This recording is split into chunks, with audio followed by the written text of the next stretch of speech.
Ok, este es el Imperio Romano, lo que los romanos llamaban el Mare Nostrum, y la verdad es que cuando uno lo mira es súper grande, pero no es tan grande. Nosotros después hemos visto el imperio bastante más extenso que el Imperio Romano, pero hay que entender que este era un imperio a pata. Eso es bien importante, porque efectivamente los imperios pueden ser súper grandes hoy día con las nuevas tecnologías, o llegaron a ser, o pretendieron ser. Pero efectivamente este es un imperio que la distancia, digamos, más cercana era lo que se denomina distancia a caballo. Así que es tremendamente vasto y tremendamente eficiente, ¿ya? Y efectivamente este mundo romano va a heredar, en el fondo va a tomar el mundo griego, esta idea de que la verdad existe, pero además vamos a ver que nosotros, como cultura occidental, vamos a tomar de este mundo también la representación de la figura humana, de alguna manera, en la religión, porque no todas las culturas tienen representación. En el fondo, el arte para Occidente va a ser un arte, o sea, va a ser tremendamente importante. El arte occidental va a surgir desde la religión, y esto lo heredamos del mundo griego, y romano, de alguna manera, los dos tenían lo mismo. Entonces, ya el mundo griego representaba la religión escultóricamente, y no solo escultóricamente, y los romanos también. Entonces, aquí tenemos un Apolo, ¿no es cierto?, una Atenea, aquí tenemos la Venus, famosa Venus de Milo, pero no solamente escultura, sino que los romanos también van a ser secos en lo que es pintura, fresco, en mosaicos, porque la verdad es que los mosaicos romanos, si me preguntan a mí, es lo más asombroso que puede existir, porque además esa gente tenía una paciencia y una, podríamos decir, un arte manual, una motricidad fina, que la verdad es que es impresionantemente admirable, porque hay que pensar siempre, cuando uno ve esas cosas, en las tecnologías de la época, en cómo era el pegamento que tenían. O sea, para nosotros es mucho más fácil, y si lo tuviésemos que hacer no lo haríamos igualmente bien. Entonces, es impresionante. Entonces, efectivamente, la representación de la figura humana en religión, y aquí está el panteón. El panteón, el edificio romano, donde están todos los dioses. O sea, los romanos estaban súper abiertos a incorporar nuevos dioses, ¿ya? Es más, eran como de la idea de que mientras más dioses tenían, mejor. Iban como acumulando dioses, ¿ya? Y vamos a ver cuál problema se va a generar con el cristianismo. Ahora, este imperio romano, que voy a hablar del segundo elemento, va a ser invadido por lo que nosotros llamamos los pueblos germanos, que tradicionalmente en historia se hablaba de los pueblos bárbaros. ¿Ya? Hoy día el término bárbaro ya no se ocupa, ¿ya? Historiográficamente se considera un término despectivo, y lo es. Ahora, ojo, el término bárbaro viene del latín, que es barbaroi, que no significa nada más que aquel que no habla latín. Pero para ustedes, ¿qué significa bárbaro? No en argentino, ¿no? No es bárbaro, pero también puede ser. La verdad es que ahora no se han visto vikingos, pero si los bárbaros eran así, estaban bárbaros, ¿o no? ¿Qué les dice la palabra bárbaro a ustedes? Violento. Violento, ¿qué más? Poco civilizado. Poco culto, poco civilizado. Exactamente. Hay que comprender que estos pueblos germanos en general, pero no solo germanos, celtas, itálicos, que no son igual, son técnicamente distintos, hablan distintos idiomas, pero tienen ciertas estructuras similares, ¿ya? Son culturas orales, no son culturas escritas. El mundo romano era una cultura escrita, y los romanos van a ser los que van a escribir sobre ellos, y los romanos no van a hablar bien de ellos. ¿Por qué? Porque además en las fuentes los romanos van a exagerar respecto a ellos, para decir, nosotros los romanos somos el modo de ser correcto, nosotros somos los civilizados, ellos son lo contrario, ellos son los no civilizados, y ellos le van a dar todas estas características. Es más, por ejemplo, hoy día los que estudian el mundo, sobre todo germano, vikingo, que están tan de moda ahora, porque efectivamente están de moda, los vikingos, cuando uno estudia los vikingos, las fuentes para estudiar los vikingos son los romanos, porque los vikingos no escribían.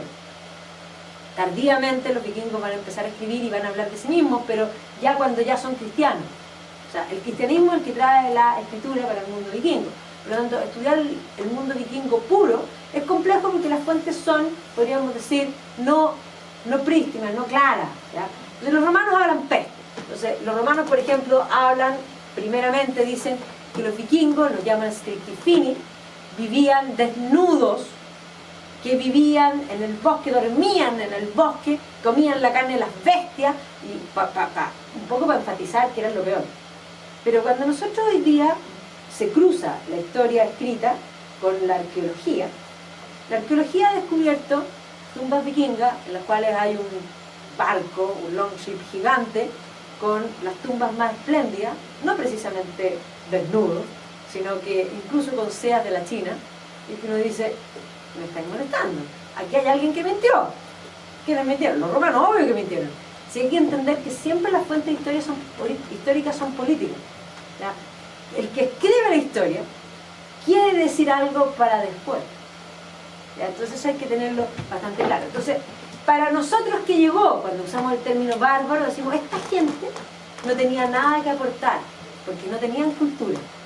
Por lo tanto, esa enseñanza del colegio de que Grecia y Roma sigue de largo, se crea Occidente, va bajo esa idea. Pero esta gente sí aportó. O sea, Occidente nace del modo de pensar greco-romano, de la forma, podríamos decir, social y económica y jurídica germana. Esta gente sí nos aportó N cosas. ¿Qué nos aportaron? Lo primero que nos aportaron son la estructura social. Esta gente no solo no escribía, sino que no eran unitarios, no había un rey de los germanos, no habían reyes. ¿Qué era esto? Esto eran tribus, podríamos decir, para hacerlo en simple, pero el término germano es cipe, que eran estructuras familiares ampliadas, donde el jefe era el mejor guerrero.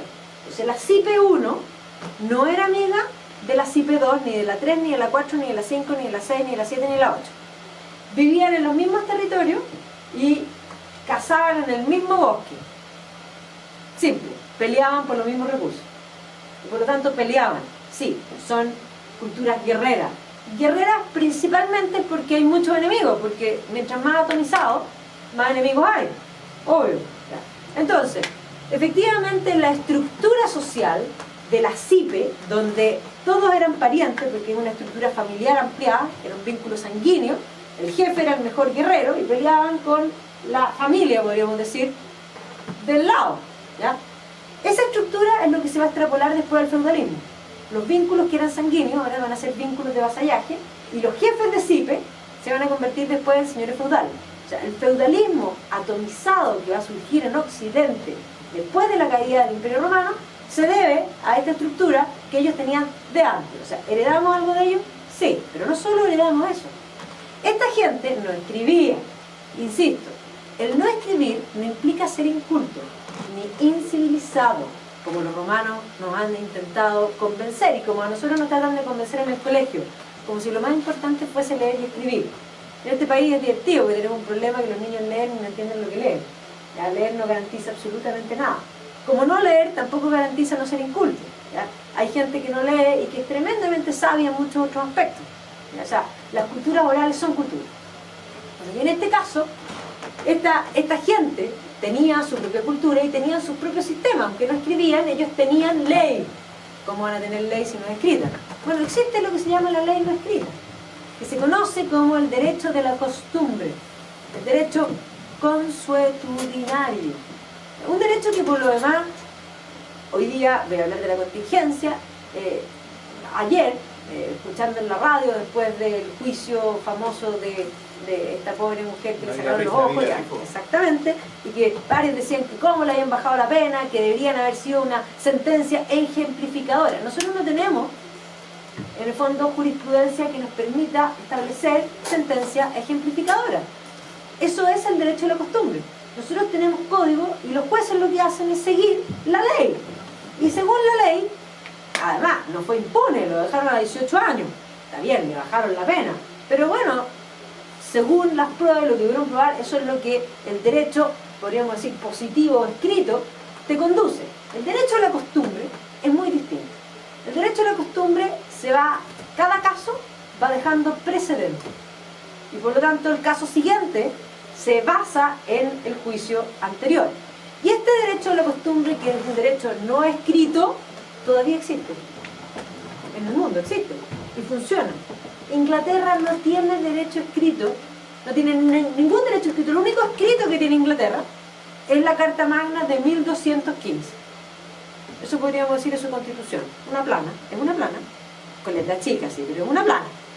¿Ya? Si lo escribo en computador me quedarán 10 planas, ¿ya? Porque la verdad es que la letra es bien chica, pero es un pequeño documento. Esa es su constitución. y la escribieron en 1215. Y de ahí en adelante consideraron que eso era lo mínimo establecido y que no necesitaban nada más. Y el resto es todo derecho a la costumbre. Y esa es la razón por la que cuando Pinochet estuvo preso en Londres, no lo juzgaron. ¿Y por qué no lo juzgaron? No porque no tenían ganas de juzgarlo. Porque si lo juzgaban, iba a quedar precedente que la ley internacional estaba por sobre la ley inglesa para siempre. Entonces era mejor empaquetarlo y mandarlo de vuelta. ¿Me sigue? Ya. Entonces, ese derecho de la costumbre era el derecho germano y también el derecho de los celtas. Piensen ustedes en, me imagino que ustedes han leído Asterix. ¿Quién han leído Asterix? Hemos visto el dibujo animado. ¿Has visto los dibujos animados? Ya, por lo menos está ahí mejor. Los que no han leído Asterix, por favor, léanlo porque no pueden seguir respirando sin leer Asterix y Obelix porque son extraordinarios. Es un cómic que cuenta, en el fondo, la historia de una aldea celta. En el marco de la conquista de las Galias, César ha conquistado toda la Galia, y ahí dicen, ¿toda? No, hay una aldea que resiste. Entonces es súper divertido porque esta aldea, que es mínima, resiste a los romanos, pero porque tienen una pócima secreta que aumenta la fuerza. Esa es la historia. Pero es un cómic tremendamente inteligente, súper irónico, que la verdad es que cuando uno sabe un poquito de historia te mata de la risa. Porque es bueno, entretenido. Bueno, pero en Asterix aparece esta aldea y cuando hay un problema traen al jefe y lo traen arriba del escudo, ¿ya? Y lo ponen en la plaza para que haga justicia. Bueno, eso también lo vamos a heredar nosotros en Occidente. Dentro del sistema feudal, que es atomizado, cada señor es la instancia de justicia. Pero, ¿qué hace al rey más importante que los señores? Porque el rey en rigor a veces era un señor hasta más picante que muchos señores, tenía menos plata incluso. Pero el rey es la última instancia de justicia. Entonces, eso es lo que lo hace más importante. O sea, cuando ya el caso no cierra ahí, la última instancia de justicia es el rey y es derecho de la costumbre. ¿Ya? Entonces hay que entender que todas esas cosas las vamos a heredar del mundo germano. Entonces, Occidente nace del mundo greco-romano, el modo de pensar, y ahí dije también el idioma, el latín, la idea de unión, la idea de imperio, la idea de representar la figura humana en religión, todas esas cosas las vamos a heredar del mundo greco-romano. Y del mundo germano, el derecho a la costumbre, la estructura social, digamos, la estructura social atomizada, digamos, en pequeños grupos, va a ser lo que se va a expresar en lo que va a ser el feudalismo. Miren, aquí no tienen que leer nada porque la verdad es que no se lee nada, pero esto es un mapa de las cipes germanas. Cuando la gente habla de los germanos, habla como si fueran uno. ¿Quién está viendo Vikingos? ¿O quién ha visto Vikingos? Ya. ¿Por qué la era vikinga fue tan exitosa? ¿Por qué fue? Y fue exitosa porque cada cipe vikinga era independiente y tenían su jefe. Está claro que el Ragnar y el otro no eran amigos y competían. ¿Ya? Y es más, Occidente, cuando ya está constituido, la va a pasar muy mal con los vikingos. Porque efectivamente venía el primer grupo vikingo, el rey, whatever, hacía un acuerdo con esos vikingos, pero ese era con ese grupo, pero no con el otro. ¿Ya? Entonces, ¿qué es lo que primaba? Primaba la iniciativa individual. ¿Ya? Y obviamente que cada uno, ¿qué es lo que buscaban? Eran comerciantes, eran netamente comerciantes. Entonces buscaban saquear, pillaje. ¿Y qué comerciaban? Lo que fuera, principalmente plata, metales y personas. Eran esclavistas. Y eso es lo que buscaban. Entonces, claro, venía la pobre Inglaterra del 793, cuando los vikingos llegan a Lindisfarne, la primera vez, y ahí llega efectivamente Ragnar Lothbrok. De ahí en adelante, pero mira, los van a tener de casero. Y llegaba un grupo y después llegaba el otro grupo, además descubrieron los monasterios en la orilla de las playas, que eran perfectos, por gente además pacífica, que además acumulaban metales, o sea, era, me estáis molestando. Cuando llegan a Francia y saquean la primera vez París, Carlos el Calvo va a decidir entregar una caja, un baúl lleno de plata, para que no vuelvan más. ¿Qué hizo eso? Que volvieron todos. Y por eso, porque lo que hace la serie Vikingos es contar la era vikinga, pero comprimida en una generación. Entonces, efectivamente, Ragnar Lothbrok es el inicio de la era vikinga, y ellos convierten a Rollo en su hermano. Rollo existe, pero son 2 generaciones después. Rollo es un vikingo más que viene a saquear París. Y el rey le dice, ¿sabes qué? Mira, no me un trato. Te haces cristiano. yo te nombro duque de Normandía y tú me ayudas a pelear contra los vikingos, contra el resto de los vikingos. En el fondo lo contrató como mercenario. Y eso es lo que finalmente impidió que Francia siguiera siendo atacada. Y finalmente, ¿cuándo termina la era vikinga? Cuando los vikingos se cristianizan. Cuando los vikingos se cristianizan, el cristianismo trae la idea de unión, la idea de un rey vikingo. Y cuando el Estado vikingo crece y se estructura como una unidad, se pierde la competencia entre las partes, se acaba la era vikinga. ¿Me sigue? O sea, la competencia, la iniciativa individual, porque aquí en el fondo era Garraguirre, el que llegaba primero, se que llevaba el botín, así de simple. ¿Ya? Entonces, efectivamente, ¿qué les muestro aquí? Todos esos son grupos germanos. Estos que están aquí del norte, esos solamente son los vikingos, los germanos de Escandinavia. Pero para abajo hay cantidad. Cuando nosotros hablamos de los francos no es un grupo, es una unión de varias citas. ¿Ya? Entonces es tremendamente complejo. O sea, pensar decir el rey de partida no son reyes. Estos son puros Conan el Bárbaro, porque se hagan una idea. ¿Ya?